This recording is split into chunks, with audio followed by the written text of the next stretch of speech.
আমি সংসদ সদস্য নির্বাচিত হইয়া সশ্রদ্ধ চিত্তে শপথ বা দৃঢ়ভাবে ঘোষণা করিতেছি যে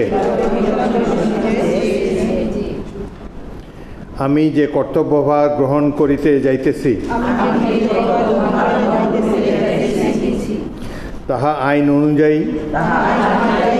ও বিশ্বস্ততার সহিত পালন করিব। আমি বাংলাদেশের প্রতি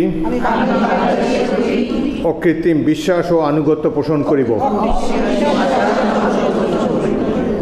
এবং সংসদ সদস্য রূপে আমার কর্তব্য পালনকে ব্যক্তিগত স্বার্থের দ্বারা প্রভাবিত হইতে দিব না। ধন্যবাদ। ধন্যবাদ মাননীয় স্পিকার। আমি মাননীয় সংসদ সদস্যবৃন্দকে নিজ নিজ আসন গ্রহণের জন্য বিনীত অনুরোধ করছি।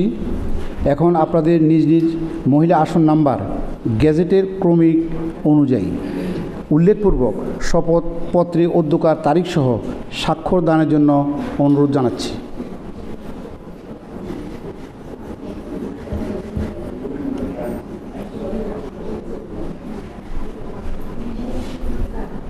আমার প্রথম